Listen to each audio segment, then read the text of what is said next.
Yeah, so I guess it really started with when we were really young.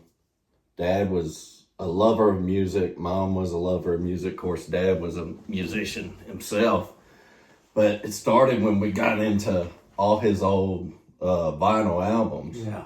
And we'd sit there all weekend messing with these obscure um, albums that, I'd go to a friend's house and say, hey, you, you guys, you know about this band? They were like, what? And I'd be like, well, your parents probably know. Then you'd ask the parents, they were like, what?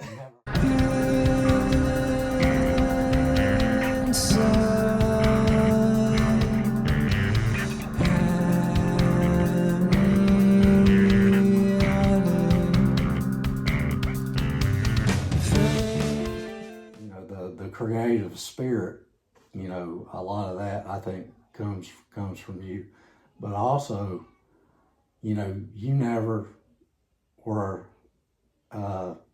yelling to turn it down. I don't ever remember a single time, and we'd have drums. I was probably turning it up myself, actually. Yeah. When I listened to it, yeah. Yeah. So just what are your memories of, growing up with everybody in the house, playing guitar and... Well, I would say from even before that, any peak experiences I had seemed to be ushered into my mind by music or through music. Mm-hmm.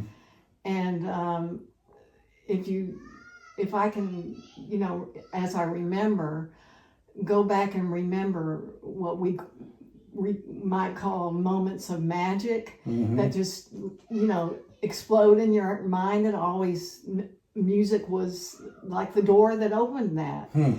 And so to me, I can't even imagine my life without music. I'm just so grateful for the inner world that is open to me, that has been such a blessing through music. That's kind of sort of like melded into my personality from the time probably even before I was born. Y'all played music all the time, and like it's sort of become just a part of who I am as I've gotten older, and I still, music's such a big part of my life. I just love music, all kinds.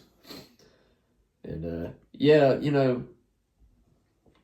playing like punk rock and stuff, and like being into hardcore when I was younger, that definitely came from a lot of the music that I grew up with y'all, because like a lot of that stuff was influenced by the music that y'all were playing when I was younger too. Gotcha. So a lot of those artists that I was listening to growing up, like the bands that I liked, were influenced by bands that y'all played when I was a kid, and all the old musicians, them, and I see them interviewed and stuff, they name a lot of the stuff that y'all were playing.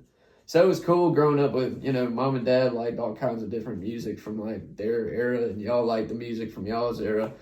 So I got to grow up with a lot of cool like music and media, movies and stuff too. And that's sort of kind of like, I guess it's made my interests different than other kids my age. It was always, my interests were always kind of different, but I liked it, because it was, kind of a way to sort of have, I guess, like an individual, individuality or whatever, Two ideas. First, what can I learn from this? But the other thing, what serves the song? That's such a cliche, but if you're not serving the song, really the band doesn't need you. They don't need you. You can go play in your bedroom and impress yourself, but if you're playing with folks, it's got to serve what they're trying to do. We all had this thing that we shared, including Mom, even though she's not a musician, she was so into music.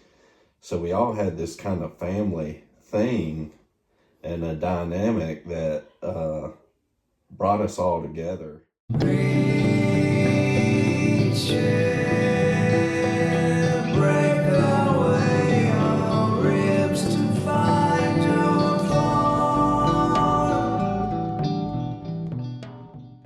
When y'all were kids, and your dad, of course, loves music too, and that's one of the things we always shared. We went to concerts when we were dating, and we, you know, listened to music together, discussed it, experienced it together, whatever. So it just was very natural to sort of fold into raising kids to enjoy music and experience it too. I mean, who wouldn't want that? It's so joyful. I mean, think of little kids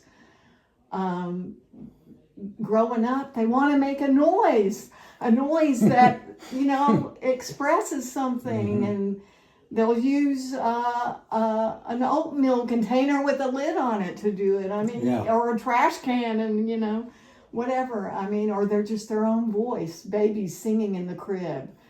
And so when your dad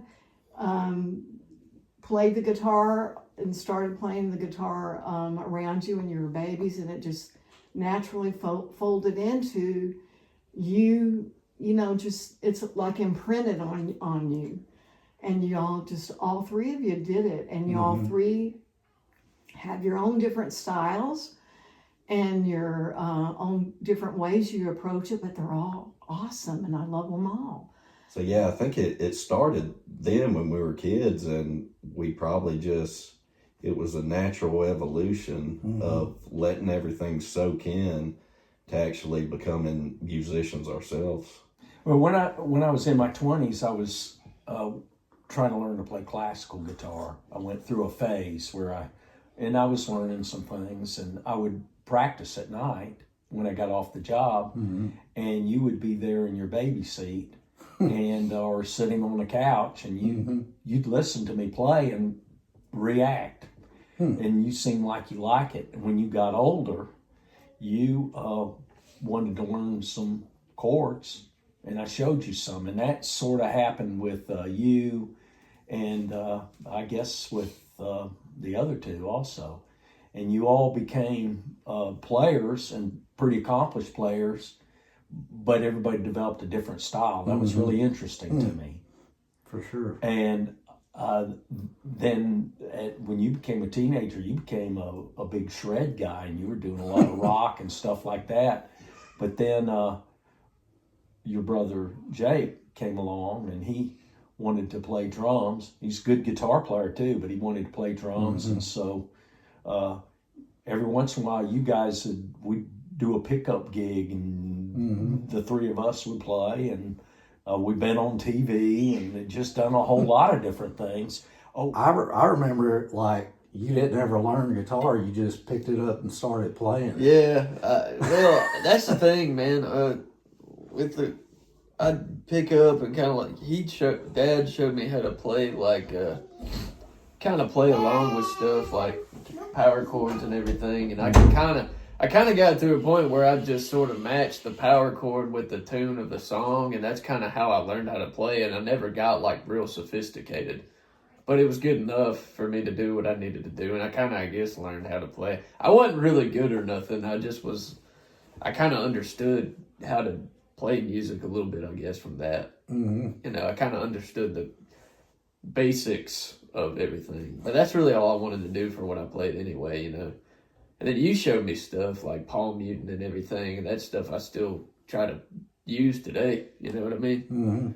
There's always been a few things I could connect with my parents and my brothers on, and the first of those and the biggest of those has always been music.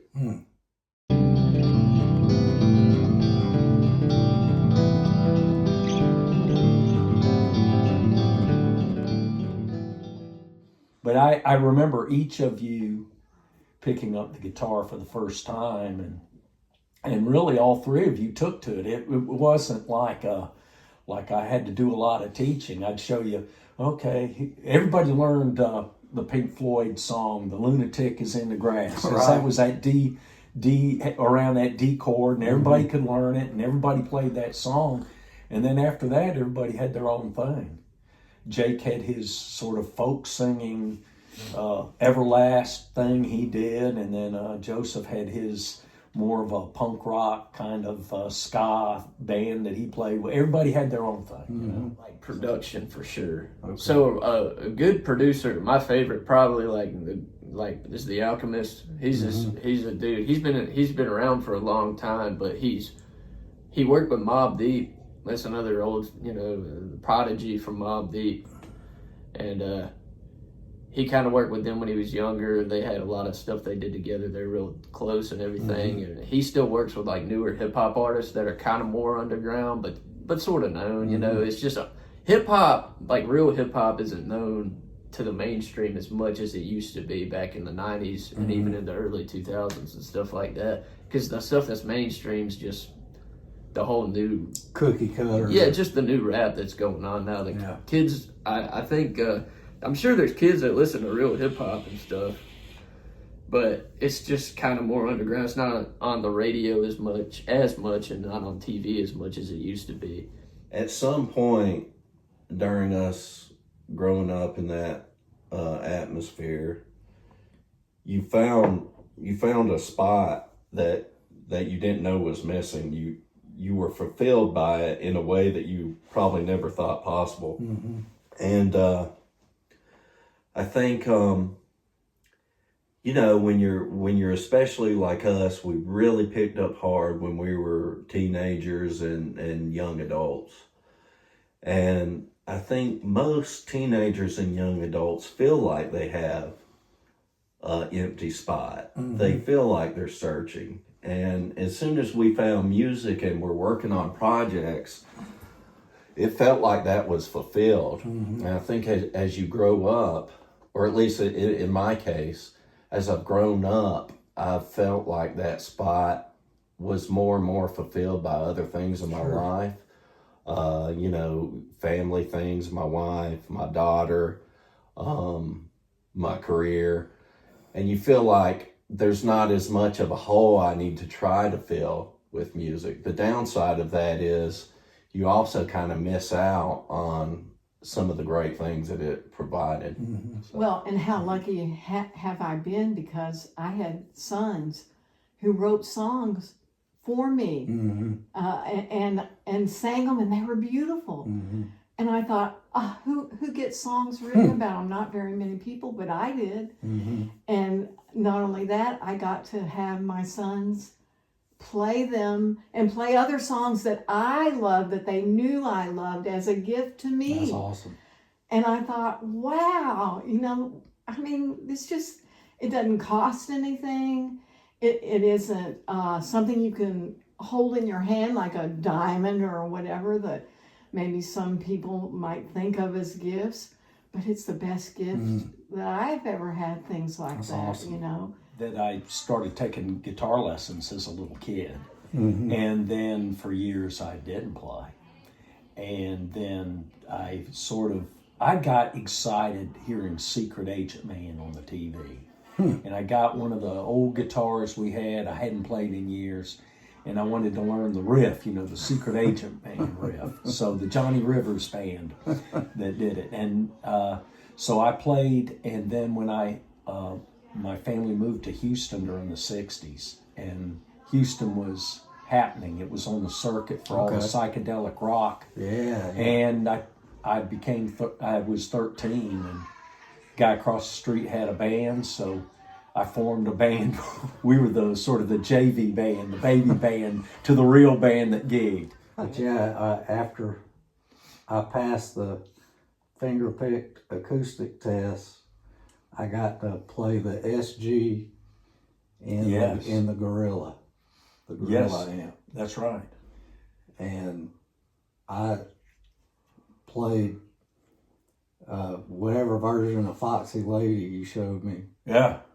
Probably the wrong version. Well, it was probably not a very good version. You dumbed it down so I could I'm no play Hendrix, but yeah. You dumbed it down so I could play it, and showed me how to get the feedback with that little Gorilla amp. That's right. That's about all it would do, really. Man, it made a lot of noise. But for a month, that's all I did was experience that.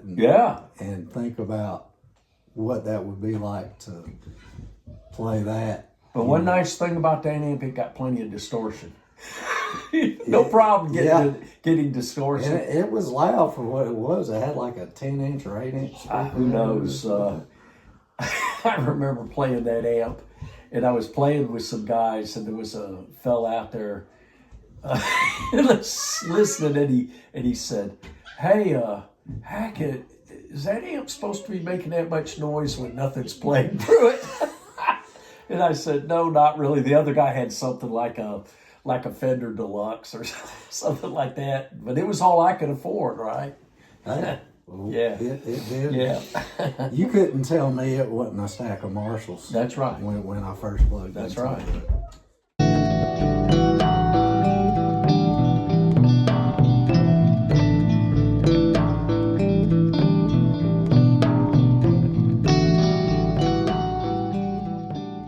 If you'll remember, we also had a lot of connections with other people outside of the family that we would never have had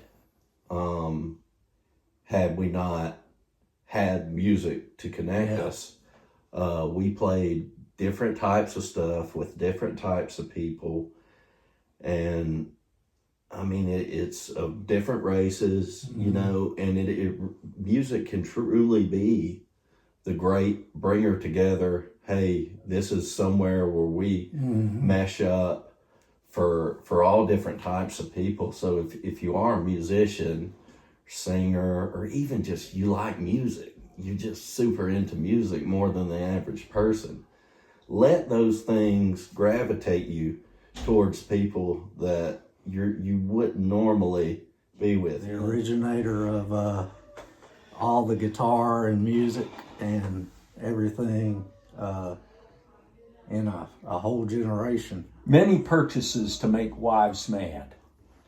Yes, Yeah. you're the originator of I'm that. the originator of that, like many And many others. And still doing it. And I can't stop. Probably something will happen this Christmas. Never can tell. Brass ring was always to play jazz, right? And I found it's like everything you do. That's a whole different language from the rock thing that I'd done for years, and even the fusion kind of related stuff that I'd done.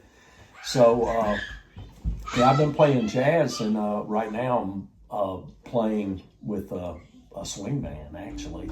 Simplicity doesn't necessarily equal easiness. Right. You know what I mean? You return to simplicity in the basics.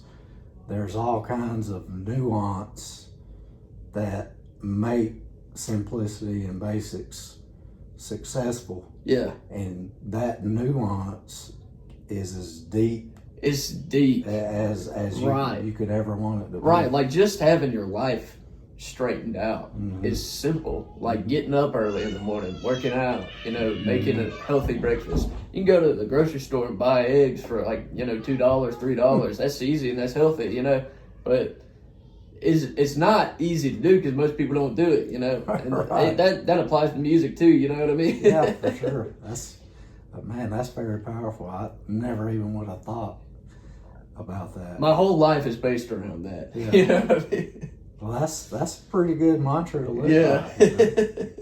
Works for me. I don't know if it works for everybody, but that everything that's good comes from God, and I can't wait to hear the pure and to experience the pureness of heavenly music when it's time for me to really, you know, cross over.